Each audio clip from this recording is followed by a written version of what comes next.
There's no reason why that couldn't be your story. You don't have an expiration date. I love that. The actual pages. Like, that's all that matters at the end of the day. This is the Authors and Agents podcast. Ginger, I'm really excited to have you here today. Excited to chat and pick your brain. So start off by telling me about your recent release, Easy Out. So Easy Out is a college romance about two very quiet individuals, and they get paired up in their journalism class to like interview each other. And so they're kind of forced out of their shell if they want to get a good grade. And in the process, they kind of just start to fall for each other. So it's a typical, I would say it's typical, but it's actually, there's a lot of twists and turns and things in this book. So yeah, that's pretty much what it is. Awesome. Well, that is so exciting. So this is book number 3 for you that's coming out. And a little bit, it's a higher age group than you normally write for, right? The other two have been YA. Right. Yeah. The first two books I wrote were young adult, which like high school seniors. And this one is definitely more 18 plus, open door spice, adult book for sure. College, new adult. Wonderful. So tell me a little bit about your journey to this point. Book number 3 coming out, so exciting.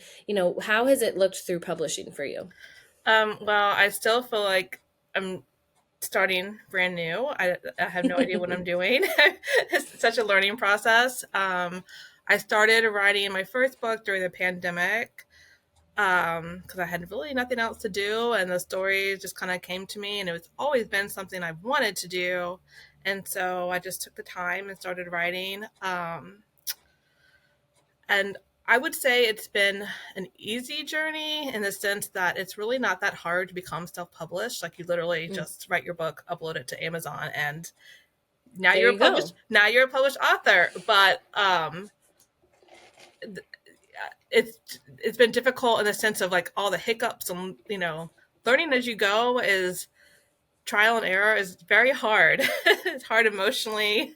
It's like very draining, but it's been worth it. It's been a one good review, one email from a reader saying that the stories touched them. It makes it worth it to me, all the hard stuff. So definitely. I mean, that's why we do it, right? Is to get that connection with readers. I've had a few of those where the reviews, I like ran to my husband. I was like, look at what this person said. Like it was the best moment ever, Yes. So tell me a little bit, did you always want to indie publish, or did you, think about traditional publishing?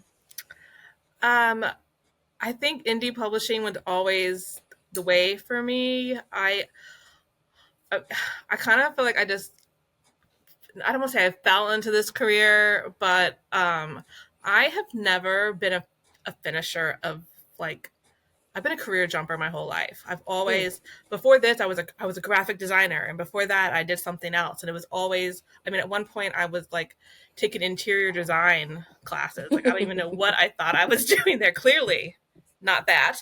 So like, that didn't work out well. So I think for me, indie, I like I guess not the control aspect of it, but I like not having deadlines and like people breathing down my neck for things. Like I feel like that would just give me so much anxiety that I don't think traditional like shopping for agents and all of that, I just don't think I have it in me, to be honest with you. I like the idea that I could just write a book, put it out there for the world, and it's a lot more work on my end, but I don't know. I don't mind that because the anxiety of having to like reach out to different people all the time, I don't think I could do that.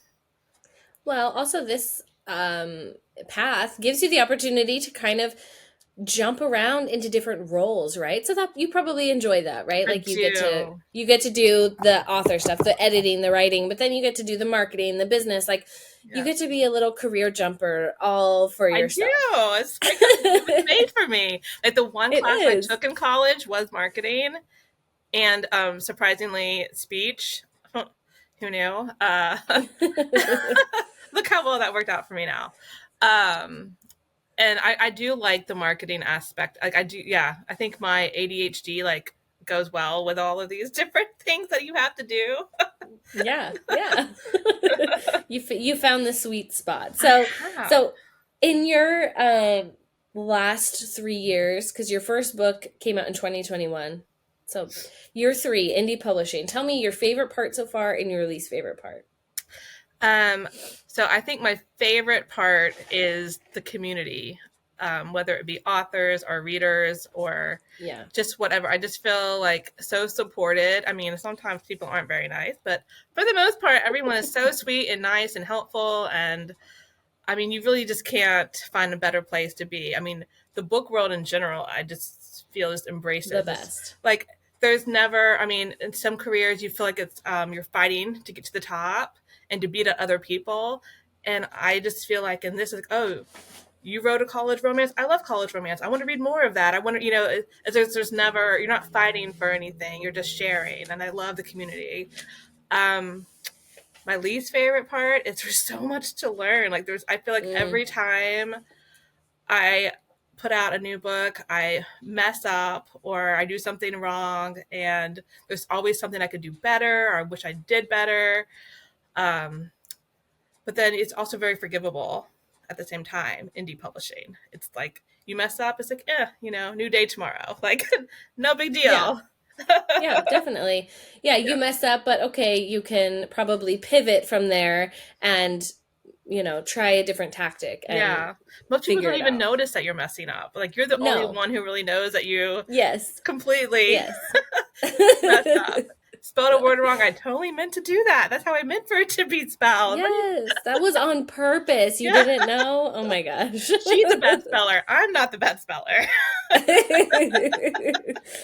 I have said this for years and I will continue to say it, but like book people are the best people because I think you're so right. Someone's like, oh, you wrote a college age romance. So did I. Like, let's promote them together. Let's like team up, you know. There's definitely just such a great sense of like camaraderie of like, oh, I want to help support as many other authors as I can. I know, like when I read a book and I loved like the tropes and the micro tropes, I'm like, does anyone have a book exactly like this? Because I need more of this in my life right now. Yes. That is, I do get stuck in a hole where I'm like, okay, for me, I wasn't ever really a big romance reader before last year. I was like very like murder mystery, thriller, but then I fell into a romance hole and I haven't gotten out of it yet. But for a while there, I was like, give me all the cowboys, give me all the small towns. Like, you know, it's just, there's something wonderful about it. For sure. Oh, it's a great place to live. It really is. It is. It really is. So going back to Easy Out, your latest release, what is something you hope readers take away from this story? Well, I obviously want them to fall in love with the characters and their romance and things like that. You know, it's two people who learn how to be vulnerable with each other. And I think that's kind of like one of the big things. But the title to me is very special. I think I came up with the title before I even wrote the book because if you don't know, like Easy Out is a baseball term that is someone who you have thought of being easy to get out. Either they're a terrible batter or a slow base runner and you can get them out easily.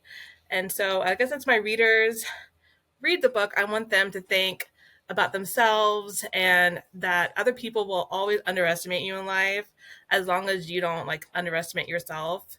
And that's like a big kind of theme throughout the book with Lauren and Hart, that they people will underestimate them and what they're capable of, but you know, you have to believe in yourself. So little. And I think we probably, every single person has probably felt that in some moment of their life, right? Mm-hmm. In some regard with something. So I do hope people every day latch on to that.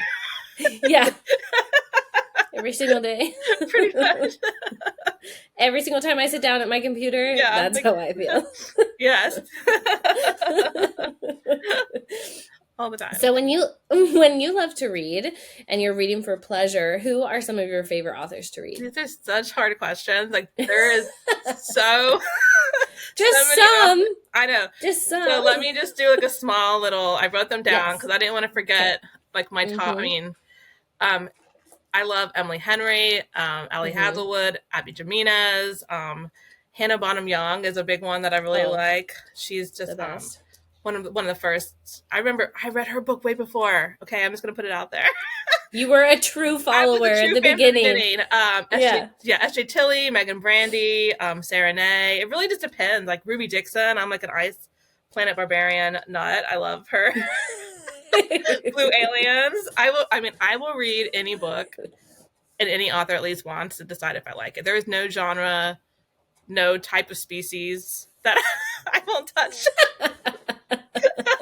At least one time and see if I like it. There you go.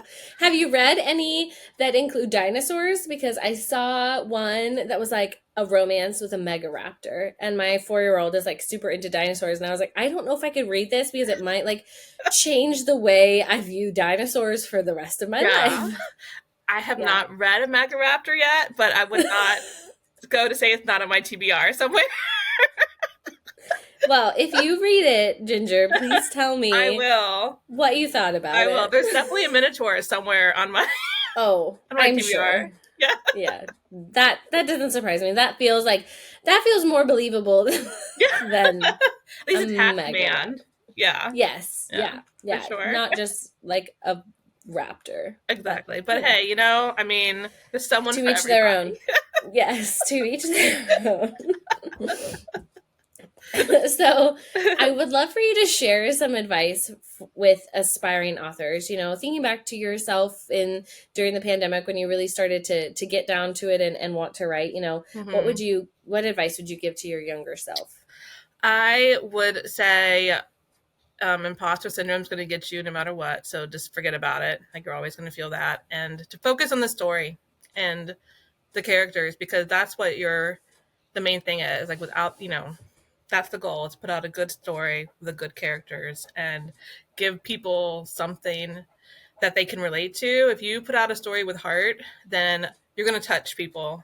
You might not touch everyone because everyone's not going to like, I wish I knew back then that not everyone is going to like you. You cannot please everyone because, you're going to give the girl curly hair and they're like, oh, I wish her hair was straight, or, like whatever it is, someone's always going to have something bad to say. But if you in your heart know that you put out the best that you are capable of, then that's really at the end of the day, all that matters. So yeah, that's what I would tell myself.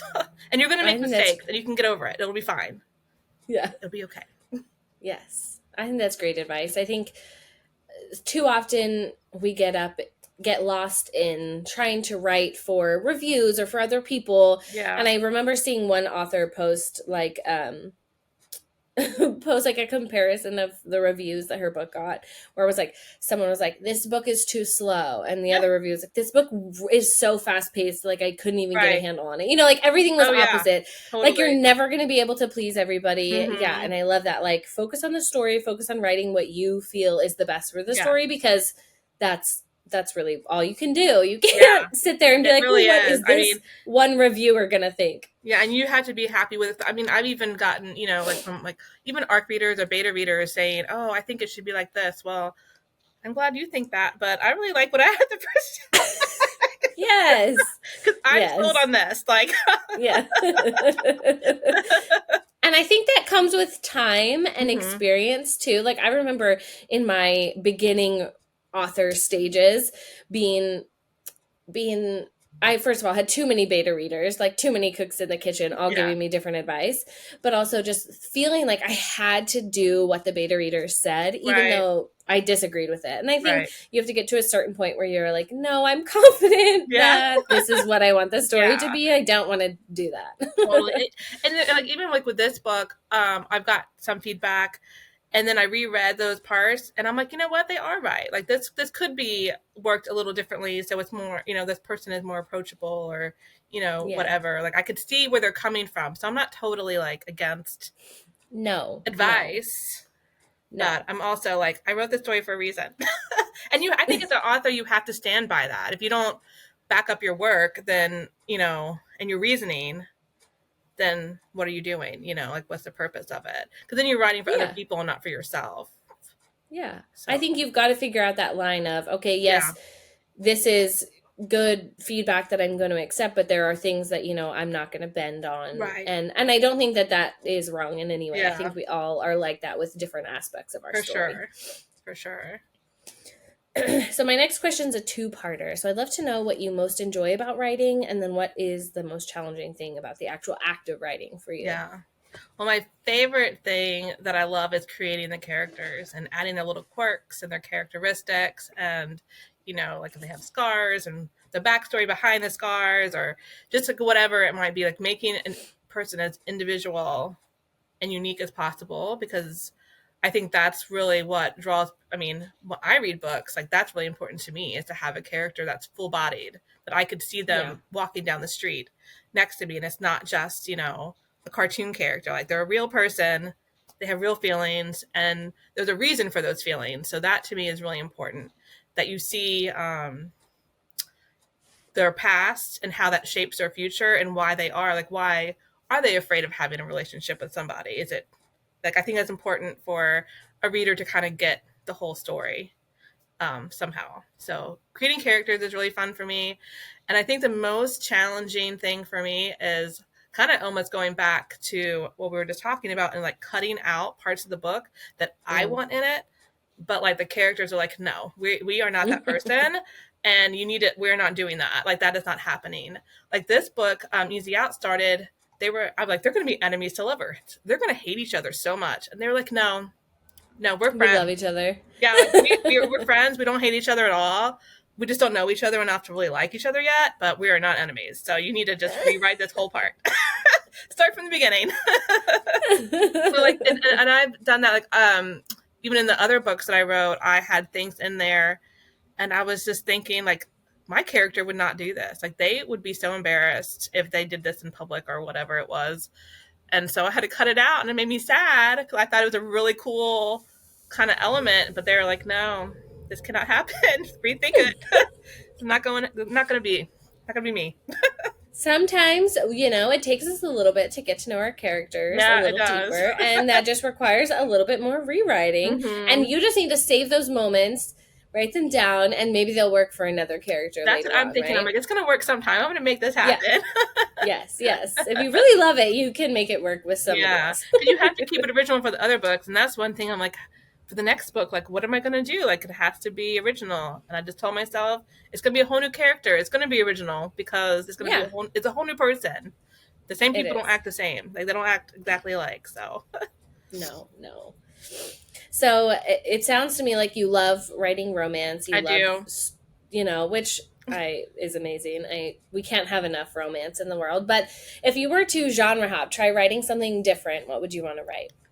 I think, okay, so I love murders and mysteries. I think I would love to do like some kind of romantic suspense. Well, you have to have romance in there, right? So look, they have to at least kiss. I mean, something like that. They have to at least kiss. The subplot. The romance could be the subplot this time. And the dead people could be the focus. But I think it'd be really fun to do some kind of like twisty turny. You don't know what's happening. You don't know who did it. You don't know. You might not even know who's dead yet. Like kind of book. That would be really fun thing to do. It is very fun. I will tell you that I've written lots of those, and they are, and they can. There can be kissing in those books. Yeah, it works perfectly. You scare myself into writing that. I don't know. But yeah, I don't know if I have it in me because I feel like it takes, like a special kind of writer to do it. Just to keep up with, like, you have your whole conspiracy theory board that you're writing. You do just have to have lots of notes. And yes, there are charts. There is string. Right. You will figure it out. It's a necessity. It is a necessity for sure. So, Ginger, tell me who has been a really big supporter of your writing.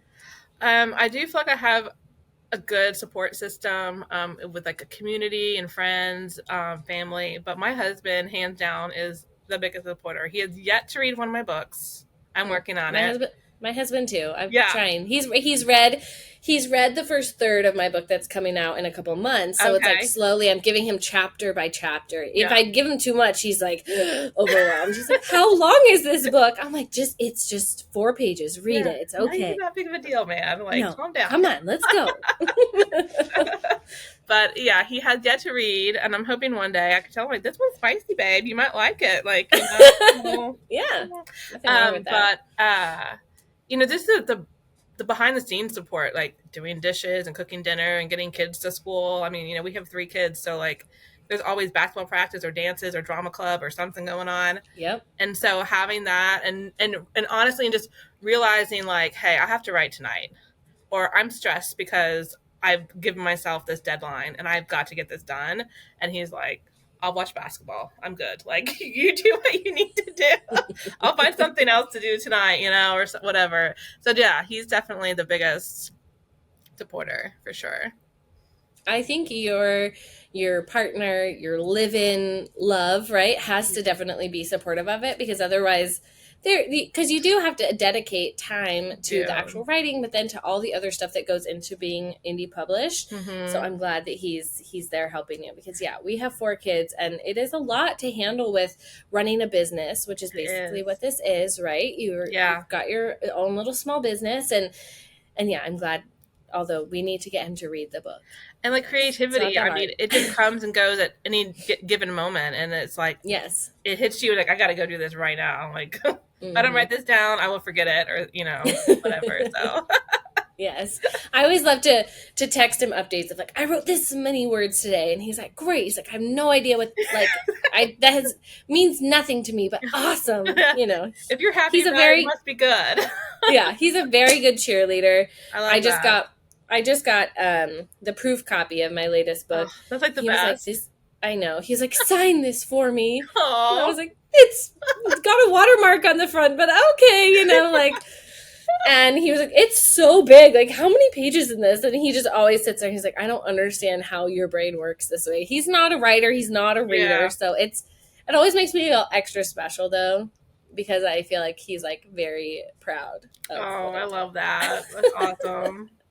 That's so great. So when you do get that inspiration, you're writing, you're drafting, maybe you're in the thick of drafting or editing, do you have to have like a favorite writing snack or drink to help fuel you through it? So I don't really snack. I hate the crumbs. I'm on my computer.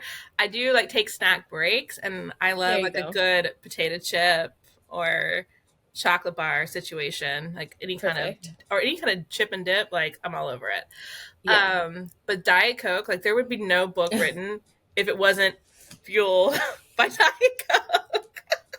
Like, there would be nothing. I wouldn't be the woman here today.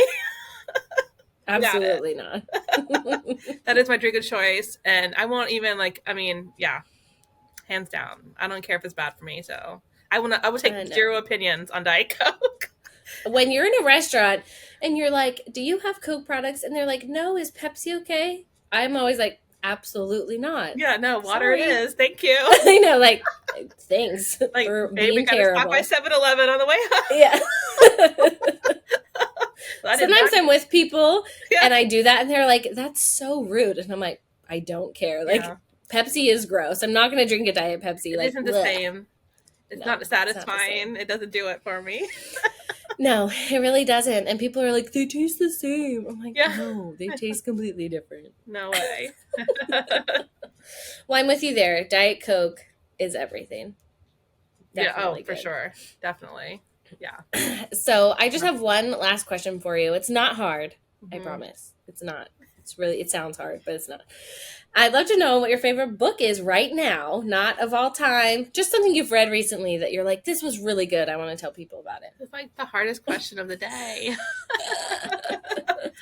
No, it's not. Oh man, I am completely, I don't even know who the author is of this book. So when I am writing, I have to read books that are completely out of my genre. Otherwise, I just don't. I only want the influence. I don't know why. It just doesn't jive well. So I'm in my motorcycle club era. Ooh, and I love that. Yeah. I recently, and you know what? And this book kind of reminds me of Heart too. I guess maybe that's why I liked it so much. But the book was called Mute, and I cannot remember who the author was, and I'm going to make me sad. But it was a motorcycle club book. So I think you could find it if you just search Mute. And really the guy he was mute. He couldn't talk. He had some kind of accident. And so like his part, it was kind of cool, was third person. And then The Girls was first person, which I've never read a book like that before. But I just loved it. I gave it 5 stars. And I think So maybe. Oh, go ahead. so it is by M.L. Nystrom. Okay. Yes, that sounds familiar. Yeah. So I really like that one. I like the concept, the way they came together, all of it. I liked how she could kind of read his mind, like his mannerisms after a while, and figure out what he was trying to say by the way he was acting. I thought that was really cool. So yeah, That's such a unique setup too. Like I don't It think I've ever is. read a book with a character like that. So that's right. I Yeah. love that it was so successful and that you loved that it I was set did. up the way it I was curious to see how she was going to do it. You know, like I guess that's why she chose to do third person. So you got to see inside his brain a little bit, but Yeah. he wasn't talking. So, you know, yeah, I really like that one. I love it. I haven't read any motorcycle Oh, it's something. gang There's books something. yet, so there we go. I can I imagine mean- that there's something. Yeah. You know, they're not all like gonna win prizes or anything. I don't know, but they're really good. And I think that's all they need to be. You know, Yes, they need to just be good exactly. and They need- enjoyable. Entertaining. I love books like that are just, you know, entertaining and enjoyable and make me feel something, and like that's 5 stars. Good. He wears Yes. leather, 5 stars. Perfect. Say no Tattoos, more. 5 stars. Say no more. Easy to please. Easy to please. There you go.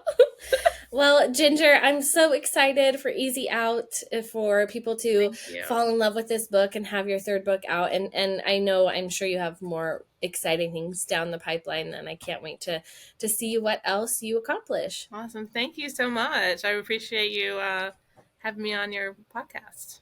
Yes, it's been great to pick your brain. And, you know, I think there are stereotypes about indie publishing, and we're breaking them. We're showing the real behind the scenes. And I think Yes. that that's important for all those authors out there who want to take that plunge too. Definitely go for it. I mean, if I can do this, trust me, y'all can do it. You heard it here, guys. No, Anyone no. can do it. If you want to see how not to do it, just watch what I do, and then you can do it Oh, better. stop it.